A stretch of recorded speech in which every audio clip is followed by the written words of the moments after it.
Beri tepuk tangan yang meriah buat Tuhan. Silakan saudara duduk. Shalom saudara. Saya tadi keluar untuk ke toilet. Saya lihat puluhan orang keluar kembali untuk berjalan-jalan di mall. Buat apa saudara? Karena nggak dapat tempat. Hebat ya Tuhan. Anda lihat di sebelah kiri, orang berdiri di situ. Berbahagialah saudara yang datang duluan. Amin saudara. Bukan berarti yang datang belakangan tidak berbahagia. Tapi saya tinggal di atas. Di atas ini ada rumah nih. Salah satu rumahnya saya tinggal di situ. Saya sering nonton di sini, saudara. Dicuekin tuh.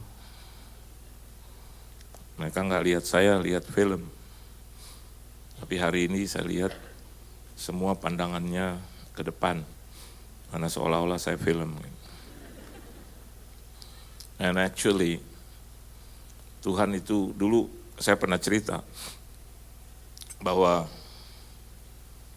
film itu begitu mendominasi. Di sini ada berapa bioskop? 8 kalau tidak salah. Saya mau difoto dulu nih. Keren. Ada Bu? Keren. Oke. Ada lagi yang mau foto saya? Sekarang kita lihat bahwa Tuhan itu memang penguasa. Saya belum pernah lihat sejarah perfilman bioskop itu ditambahi kursi, nggak ada. Betul ya saudara? Tapi untuk Tuhan, Anda mau duduk di depan tidak jadi masalah. You know why? Because today is the Good Friday. Amen. Satu hari ya, hari yang kudus, sedemikian kudus.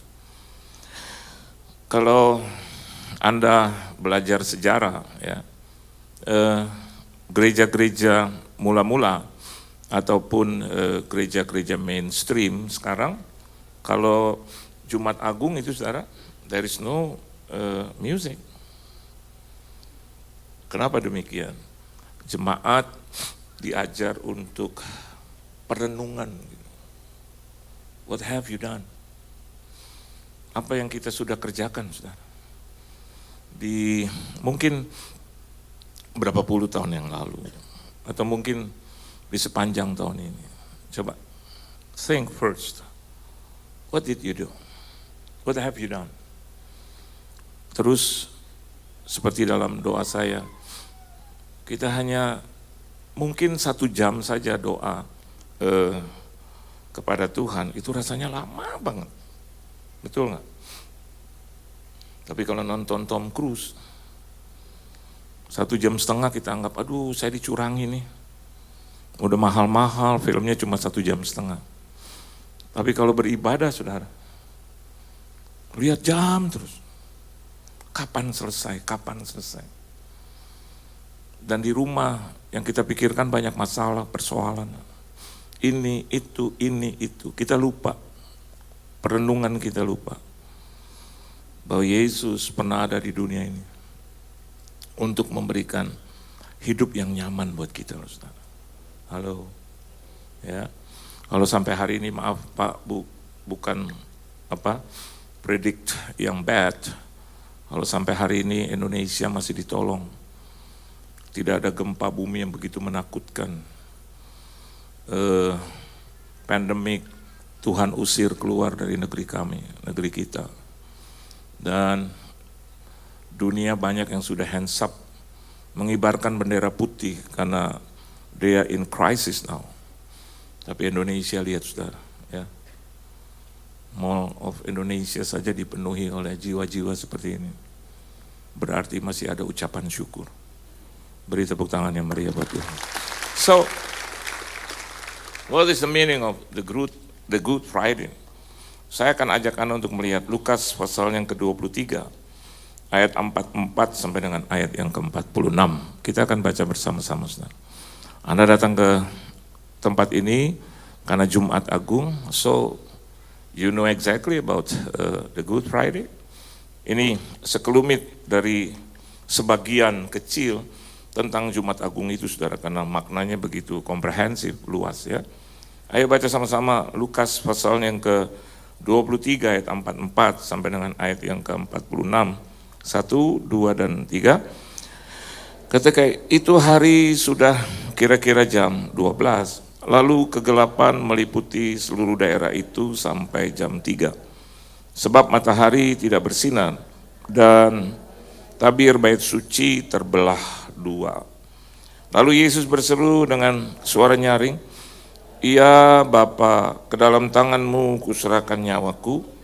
Dan sesudah berkata demikian, ia menyerahkan nyawanya.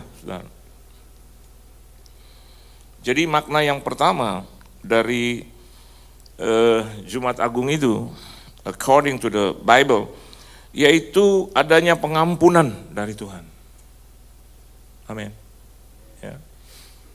Katanya, meskipun dosa kita merah seperti kermisi, Alkitab bilang, itu akan putih seperti salju. So, no sins anymore. Janganlah saya dan Anda menyalibkan Yesus berkali-kali, saudara. Cukup satu kali. Karena penyaliban itu sangat membuat dia tidak nyaman. Anda tahu arti it is finished? Yang pertama adalah, aku sudah menyelesaikan tugasku. Dan yang kedua, enough, cukup. Jangan ada lagi pengkhianatan, jangan ada lagi penyangkalan, jangan ada lagi ketidakpercayaan. That's it is finished means. Kita sebagai orang percaya jangan lagi, saudara, seperti Yudas Iskariot mengkhianati Yesus. Hanya cuman karena untuk Ferrari. Karena jodohnya tuh pakai Ferrari. Padahal dia cuman kontrak, saudara, Ferrari itu. Hanya untuk menjatuhkan hatimu. Masa Yesus kalah dengan Ferrari? Karena yang menciptakan Ferrari diciptakan oleh Yesus, saudara. Amin, saudara. Kita nggak boleh kalah hanya cuman karena persoalan jodoh. Dan kita bilang, bagaimana sih Tuhan? Kan saya harus jadi penginjil. Maka saya harus menangkan jiwa dia. Saya mau katakan buat Anda, itu satu pemahaman yang salah. Anda sedang menarik neraka tinggal di dalam rumahmu di muka bumi. Tapi sekarang saya sudah umur 33 tahun. Setengah bulan lagi saya seperti Yesus umurnya. 33,5 tahun. Kalau saya enggak nikah, apa kata dunia? Saya mau tanya, kalau Anda menikah dengan orang yang tidak seiman, nanti apa kata Tuhan? Halo? Iya dong. Hanya cuman peduli dengan apa kata dunia, tidak peduli dengan apa kata Tuhan. Tuhan bilang, janganlah engkau merupakan pasangan yang tidak seimbang. Tapi Pak, waktu saya menikah, suami saya belum di dalam Tuhan. Puji Tuhan, bersyukur, dan don't do it anymore dengan terus menyuruh anakmu seperti engkau. Kenapa? Engkau juga merasakan puluhan tahun kan, bertahun-tahun juga. Bagaimana engkau berdoa untuk suamimu. Jadi Jumat Agung yang pertama ini bicara tentang adanya pengampunan dari Tuhan. Kalau adanya pengampunan dari Tuhan, maka Alkitab juga katakan begini, jangan sengaja berbuat dosa, saudara. Halo? Kalau saya hamba Tuhan dan dulu saya adalah orang yang berdosa, sekarang don't do anymore, don't do it anymore. Jangan buat dosa lagi. Berusaha untuk tetap tinggal di dalam Tuhan sesuai dengan firman Tuhan. Supaya apa, saudara? Jawabannya sederhana. Supaya saya dan Anda selalu ada dalam penjagaan Tuhan. Pemeliharaan Tuhan. Bukan berarti Tuhan tidak sanggup untuk menjaga engkau ketika engkau berdosa. But you choose. Kau yang memilih itu. Dan Yesus tidak akan pernah tersalib untuk kali yang kedua.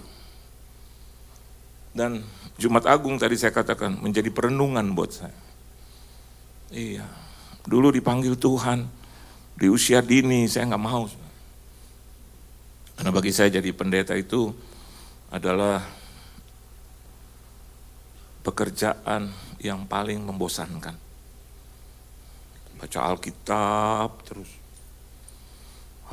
Mata harus kudus terus. Kalau masuk mall nggak boleh lihat barang-barang. Harus pandangan lurus, fokus. Bahkan kalau salah paham bilang fokus, lihat ke atas. Bisa tabrakan gitu. Kalau ada sesuatu yang menurut kita najis, kita bilang dalam nama Yesus, dalam nama Yesus. Ada perempuan pakai pakaian sedikit seksi, yang laki harus darah Yesus. Darah Yesus. Tapi ngintip dari belakang tangan, darah Yesus. Dulu saya pikir gitu. Nggak boleh ke bioskop. Makan itu nggak boleh serakah, rakus. Dan saya tidak boleh nonton TV, film-film yang menurut saya bisa saya tonton. Kalau punya uang harusnya buat Tuhan. Nggak boleh marah, nggak boleh emosi, nggak boleh benci orang. Dan karena saya dengar itu, dan mama saya bilang, kayaknya Tuhan panggil kamu untuk jadi hambanya. What? Dan waktu saya menikah, istri saya yang berdoa tiap malam. Dan waktu kita pacaran, istri saya yang bilang, terpujilah nama Tuhan, akhirnya saya mendapatkan pacar yang selanjutnya akan jadi pendeta atau hamba Tuhan. What? Kalau kau hanya cuma mau cari pendeta, itu banyak tuh orang Kristen di luar. Jangan saya nggak mau jadi hamba Tuhan. Pakai dasi, sudah pakai Alkitab kemana-mana. Gitu. Kalau ketemu orang, shalom, terpujilah nama Tuhan, shalom. Orang belum konseling, saya bilang, diampunilah dosamu, diampunilah dosamu. Dan saya harus kudus. Jadi saya tolak itu. Mama itu jangan yang aneh-aneh. Tapi selama 9 tahun, saya berkelahi dengan roh Tuhan yang memanggil saya. Sehingga akhirnya saya ditempatkan di pojok yang saya tidak bisa bergerak sama sekali. Dan itu yang membuat saya datang ke mama dan saya bilang, Ma, panggilan untuk menjadi hamba Tuhan masih ada nggak? Karena perusahaan saya tutup, saudara. Dan saudara tahu orang pertama yang harus keluar saya. Kenapa saya harus keluar? Karena gaji saya paling tinggi. Saya pegang 3 jabatan. Jadi stage manager, jadi master of ceremony, terus jadi lead vokal dari satu grup band di Jakarta yang main di klub itu. Dan saya dipanggil, dia bilang, karena perusahaan ini bangkrut, maka kami mau mem-PHK-kan beberapa karyawan. Saya bilang, bagus, benar-benar. Siapa aja? Dia bilang, Bapak duluan. Saya bilang, what? Kau yang memilih aku kok. Kau yang tarik aku dari perusahaan yang lama. That's why perusahaan sangat sulit untuk membayar. Saudara tahu, saya dipecat tanggal berapa itu? Tanggal 3 Januari. Dan Anda tahu, tanggal 3 Januari hari apa? Hari ulang tahun saya. Tolong diingat ya. 3 Januari hari ulang tahun saya. Dan saya datang ke rumah mama. Jam 3 pagi. Dia lagi berdoa, dia buka pintu. Dan saya menangis di kakinya. Mama, you were right. Forgive me. Dan pada saat itu juga, memang dosa saya diampuni. Dan mama saya bilang, be a servant of God. Saya bilang, Ma, tapi tanya Tuhan dong. Kalau sama Tuhan jangan terlalu strict lah. Ya kan? Saya ini masih muda. Masa kelihatan tua banget gitu loh. Ya. Harus benar-benar sesuai dengan Alkitab. Yohan, Tuhanmu bukan Tuhan yang kaku. Amin, saudara. Tapi dia tidak berkompromi dengan dosa. Amin, saudara. Tapi dia bukanlah Tuhan yang kaku. Amin. Lihat ibadah hari ini. Enggak kaku kan? Betul enggak? Mari kita bangkit berdiri. Terserah saudara mau berdiri mau duduk. Tapi kan enggak enak hati kalau orang sudah berdiri kan? Anda terus dilihatin ke, idi. Gitu. Dan seringkali MC lupa kalau dipersilakan duduk kan. Jadi kalau semuanya daripada duduk, Anda berdiri terserah Anda mau terus berdiri atau duduk. Tapi lihat, dan waktu saya bilang sama mama saya untuk saya jadi hamba Tuhan, maka dipakailah. Nggak gampang, tidak gampang. Keluar dari pekerjaan, tidak punya penghasilan, tidak gampang. Waduh sulit. Sampai akhirnya listrik aja kami tidak bisa bayar. Listrik tidak bisa bayar. Telepon udah dari zaman purbakala udah dicabut. Karena kami nggak punya uang untuk bayar telepon. Dan saya datang ke mama saya bilang, begini nih, Tuhan yang saya sembah begini nih yang mama tawarkan. Mama saya bilang, pasti ada jalan keluar. Di mana mah jalan keluar? Saya bilang, yang saya tahu satu di situ. Terus mama saya bilang, jangan suka begitu sama Tuhan, hati-hati. Saya diam lagi. Mama suka ngancem-ngancem mama. Ya. Nanti kamu lihat kapan, cuman mama nggak tahu kapan itu terjadi. Kamu setia aja, balik lagi ke rumah. Dan yang ada adalah pertengkaran demi pertengkaran dengan istri saya. Karena istri saya adalah manusia biasa sudah. Tangannya selalu terulur. Minta gitu. Gitu. Saya suka jawab orangnya nggak ada. Dia jawab lagi pasti ada gitu. Saya bilang nggak ada mah, 1 sen juga gue udah nggak ada duit. Terus dia bilang, itu yang celana kamu jual ya udah nggak ada duitnya. Terus dia bilang, kamu masih ada celana lagi? Ada tuh. Mau dijual nggak? Ya terserah lu lah. Ya. Akhirnya saya tinggal 2 celana Pak. Ini ya di atas ya, 2. Saya sebenarnya mau jual dua-duanya. Tapi saya nggak pakai celana dong. Saya bilang, aduh Tuhan, hari-hari pakai celana pendek. Baju dibuka sudah. Tiap hari begitu terus. Tiap hari. Mau baca Alkitab saya nggak tahu dari mana. Karena begitu tebal.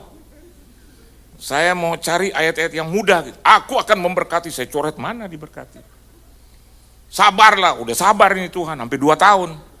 Begitu terus, duit habis. Dan hutang bertumpuk. Sudah. Terus bertumpuk. Tapi memang Tuhan mulai dengan pengampunan dosa. Halo? Dia mulai dengan itu. Oleh sebab itu, kalau dia menjamah orang, dia selalu bilang dulu, gitu. Dosamu sudah diampuni. Karena itu yang paling esensial. Dan bicara tentang Jumat Agung, ini bicara tentang pengampunan dosa, ya. Di dalam Lukas pasalnya 23 ayat 34, Yesus berkata, ya Bapa ampunilah mereka sebab mereka tidak tahu apa yang mereka perbuat. Dan mereka membuang roti untuk membagi pakaiannya. Sama perenungan kita hari ini begitu, saudara. Banyak hal yang kita tidak mengerti dulu. Banyak hal yang membuat saya dan Anda stuck hari ini. Tapi kalaupun ada dalam situasi seperti itu, saya mau katakan buat Anda, jangan juga salahkan Tuhan gitu. Masuklah dalam perenungan, saudara. Merenungkan kembali apa yang kita pernah perbuat gitu. Dan kita duduk di situ dan jangan buat dosa lagi, saudara. 2009 saya mendapatkan rumah ini dari Tuhan yang di atas. Saya dapatnya juga tidak sengaja gitu. Itu cara Tuhan. Saya lagi main saya khotbah di Sunter. Itu di atas Sunter, di lantai 2 mallnya itu ada gereja. Saudara. Begitu saya mau naik, ada itu. Sales di bawah. Pak, rumah. Ya, saya diajar juga oleh Yesus bahwa kalau kita dengar baik saudara, kalau disodorkan brosur, jangan langsung dalam nama Yesus. Terus langsung menghindar gitu. Ambil aja gitu. Ambil aja. Orang Kristen kadang-kadang suka kejam. Kejamnya seperti nggak terlihat, saudara. Enggak, udah kok, udah punya rumah. Dia kan nggak tanya kau punya rumah atau enggak. Pak, ini Pak, ambil aja. Anda mau buang lagi terserah. Saya taruh di jas. Saya khotbah. Pulang, jas saya taruh lagi, saudara. Saya udah nggak ingat itu apa. Minggu depan, saya pakai lagi itu jas. Begitu di mobil, ada bunyi kresek-kresek. Begitu saya angkat ternyata brosur yang menyatakan rumah di atas Mall of Indonesia. Wih. Begitu saya buka, 5 kamar. Wah, ini sesuai dengan doaku nih. 5 kamar. Saya bilang terpujilah nama Tuhan. Saya lihat itu kantor pemasarannya. Di depan dulu. Ini semua tanah, belum ada ini bioskop. Adanya miniatur. Terus waktu saya datang, saya lihat di mana Pak rumahnya. Ini Pak di belakang kita. Begitu saya buka jendela dari belakang, itu Pak tanah. Kapan selesainya? Oh nanti dibangunnya nanti tahun 2003, 2004. Oh, tapi kalau Bapak mau ya, ini diikat aja dulu. Diikat apanya? Dia bilang, Bapak cukup bayar 500.000. Bapak sudah masuk dalam kategori orang yang akan memiliki rumah. Oh 500.000 saya ambil itu amplop sunter. Ternyata di situ lebih dari 500. Terus saya bilang, ini jalan Tuhan, ya kan? 500, karena saya pakai dasi, pakai jas dulu. Dulu kan hamba Tuhan pakai jas, dasi. Gitu. Dan dia lihat, ngomong-ngomong, Bapak kerja di mana? Saya jawab, jadi advisor. Ya kan? Karena kan suka orang datang ke rumah atau telepon, Pak bagaimana? Kan saya penasehatnya gitu. Jadi dalam bahasa Inggris dong keren, advisor. Kantornya di mana ya? Oh di mana-mana, ya kan? Orang kan tinggal di rumah di mana-mana. Dia bilang, besar. Saya bilang, oh sangat besar. Kerajaan Allah kan sangat besar. Oke Pak. Boleh minta kartu mal? Enggak usah minta kartu mal. Nanti you telepon saya lagi, enggak usah. Oke Pak. Mau tahu gaji 1 bulan penghasilan Pak? Karena ini juga pakai KPR kalau Bapak mau. Sebulannya Bapak gaji berapa ya? Rahasia. Karena saya tahu penghasilan saya kan naik turun. Diundang dapat, nggak diundang diam di rumah gitu. Udah, saya tanda tangan 500.000. Keren kan, pakai cap, tuk, pakai materai, tung. Saya datang ke istri saya, Tuhan itu mudah banget mah. Dia kasih gua rumah luar biasa tuh. Istri saya gini, 500.000, lu dibohongin lu Pak. Mana tuh lu lihat itu? Itunya ada di Kelapa Gading. Besok atau akhir bulan saya suruh datang lagi sini untuk pilih nomor. Saya datang lagi akhir bulan, dia yang suruh tanggal 1. Begitu ketemu dia, Pak, Bapak sekarang bayar 19.500.000. Kenapa? Ya supaya cicilan awal. Jadi 20 juta. Nah Bapak kan baru bayar yang paling sedikit Pak, 500. Tadi saya mau bilang, saya mau gigit kupingnya. Dari dulu dong lo bilang begitu, ya kan? Lo jangan nipu begini gitu. Cuman saya pikir, saya pernah ngomong bahwa perusahaan saya gede, gaji saya gede, ya kan? Jadi saya cuman, padahal saya lagi ngitung-ngitung. Istri saya udah tendang aja kaki saya terus. So tahu. Saya bilang, kamu pikirin apa? Siapa yang gue mau utangin ya? Siapa? Saya bilang, boleh nggak besok lagi? Oh boleh Pak. Kenapa? Karena uang saya belum masuk tabungan, karena masih di surga. Surga dan bumi kan jaraknya cukup jauh. Amin saudara. Jadi kalau Anda sedang berdoa, terus Anda belum dapat, pikirkan aja nih, cukup jauh, jangan. So on the way, dalam perjalanan, ya kan? Kadang-kadang Yesus begitu, mau menyembuhkan anak kepala rumah ibadat, tiba-tiba ada perempuan yang sakit pendarahan. Kadang dia lewat dikit, nggak apa-apa. Yang penting apa? Pada prinsipnya ditolong.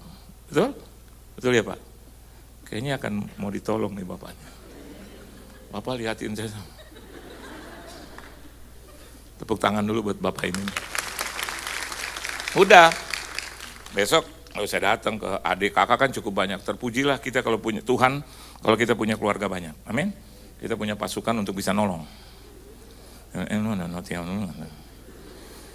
Ada saya, mau apa sih? Nah, dulu minjem mulu, karena jadi hamba Tuhan minjem lagi. Saya bilang oke, Anda kumpul-kumpul, terus jual ya dikit lah aset-aset ya emas gitu, dapat 19.500.000. Besok saya datang, ini Pak 19,5. Dia, saya percayalah Bapak perusahaannya pasti besar, iyalah nggak boleh nggak percaya sama saya. Udah tanda tangan langsung. Dia bilang oke Pak. Kredit 5 tahun. Ini kredit nih. Iya Pak, memang apa? Dan rumah di Kelapa Gading Pak memang sudah mahal. Mau puji Tuhan, dari awal lo nggak bilang, ya kan? Berapa totalnya? Jadi totalnya 10 menit lagi saya, kasihan banget gue. Oke, Udah sampai di mana? Di kredit. Terus sampai di mana tuh tadi, saya lupa lah. Ya udah harus bayar.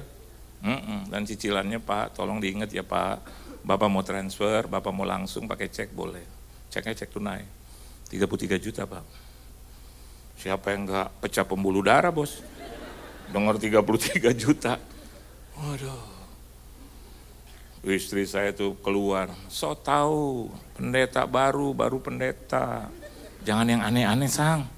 Gue bilang bagaimana nggak aneh, 500, terus 19,5 juta, oke Tuhan setujui. Masa sekarang 33 juta memang gede sih. Terus mau kemana duitnya? Mau minta sama saudara? Waduh, saudara bilang ini aja belum dibayar loh. Ya udah, saya bilang sama istri saya, gini aja deh, gue tiap hari doa perenungan. Dan siapapun yang undang, saya akan datang. Terserah mau persekutuan 2 orang, kayak 4 orang, 5 orang, mau konseling apapun gue datang. Dan hari ini saudara, selesai itu tahun 2011. Tapi 2009 dia sudah kasih kuncinya sama saya. Bisa Pak 33 juta, itu tuh pengampunan dari Tuhan. Pengampunan yang Tuhan berikan itu melebihi dari sekedar pengampunan biasa. Ada bonus setelah pengampunan. Apa itu? Hidup yang berkelimpahan. Yohanes 10 ayat 10 bilang itu. Jadi kalau hari ini Anda merasa susah, dengarkan baik. Tuhan telah mengampuni dosamu, itu dulu. Dan jangan berbuat dosa lagi. Masih ada 4 hal, tetapi nanti setiap tahun Jumat Agung saya akan bawakan di sini. Beri tepuk tangan yang meriah buat Tuhan. Karena terbatasnya waktu. Saya nggak sangka udah 40 menit ya. Hebat itu waktu. Ayo kita tunduk kepala, kita berdoa.